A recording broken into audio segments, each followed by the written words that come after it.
Now, for the first time, there's a twist in this story that I'm not really sure how I feel about. But before we get into that, I'm trying to hit 1,700 subs before the end of the week. Definitely appreciate it if you hit that subscribe button. Actually, let's go for 1,800. I definitely appreciate it if you hit that subscribe button. Trying to need about 130 more people to do so. Definitely appreciate it if you hit that subscribe button. Subscribe to your boy. Come on now. Now it's being reported that the ESPN app. It's being reported now that the NWA higher ups really want CM Punk, and of course not. I mean, of course they do. You know who doesn't want CM Punk? He's a high commodity. He's a big draw. I wouldn't say he's the biggest draw, but he's up there, and he made himself a star. In spite of the backstage politics and in any company he's worked at, he made himself a big star. That'd be like a lot of people don't know that he wasn't even supposed to make it to ECW. You know, luckily CM Punk, like, if it wasn't for ECW, like CM Punk would have probably went back to ROH in 2005, and there would never be a best in the world. There would never be a pipe bomb and stuff like that. It's a very series of lucky events that happened for CM Punk to be where he is, but he made himself a star, whether it's appearing on Walking Dead post show, what was that called? I believe Talking Dead, the comics, making Marvel comics, making scary movies, making indie films, the UFC, whether these things were successful or not, he dipped his toes into them and gained some fans from each of it. And you also have the diehard fans who were either there from ROH, even TNA, and some like myself who learned about him about 2007, 2008, and then, you know, became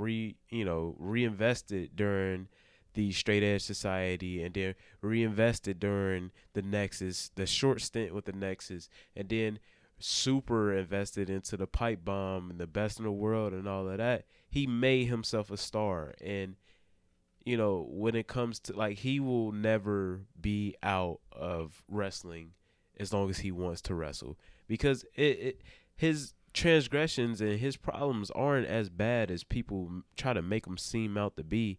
Yes, does he get along with everyone? No. Does he get along with majority of people? Maybe not. I don't know.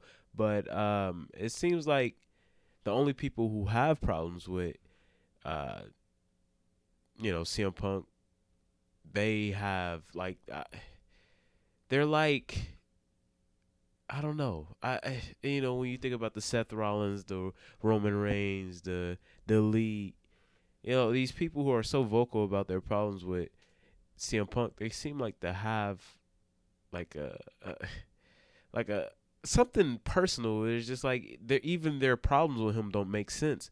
So like he's not this big backstage, you know, heat magnet that they will like you to think he is. And I can name 20 other people who are probably in some of your favorite wrestlers who have more heat than him.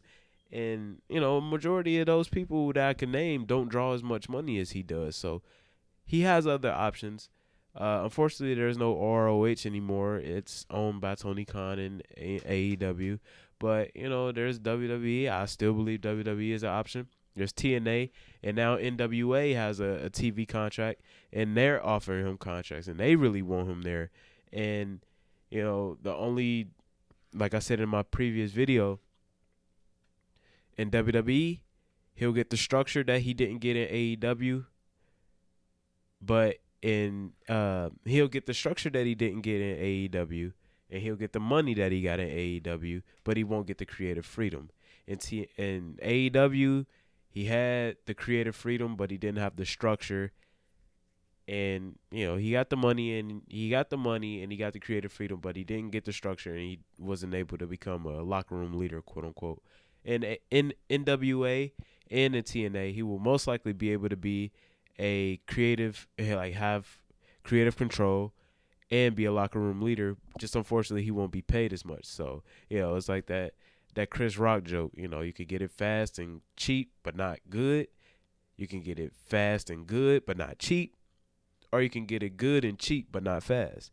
So it's just it's a catch-22 for CM Punk right now. He has to really decide how much he wants and what he wants out of the wrestling business, because he's not someone who can deal with the BS of the wrestling business for too long. He only lasted in WWE for his second contract for maybe about what he re-signed in 2011, and yeah, he served most of it, but he only really lasted at AEW for a year, and I'm not blaming him for only lasting for a year, but it's like I think a majority of people could deal with what he had to deal with, and even himself, he said like he regret every reaction he had to the BS in AEW, but he's only human, and that's the reason we love him, that he's so opinionated and all of that. But yeah, I would love to see him at NWA.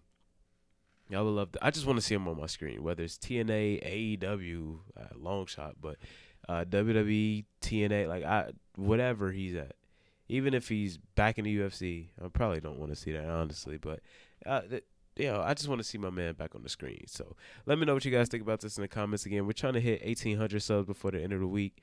Definitely appreciate it if you hit that subscribe button, man. My birthday coming up. I want to hit 2,000 before my birthday. It's November 5th, but we'll aim for these weekly goals. So yeah, 1,800 subs.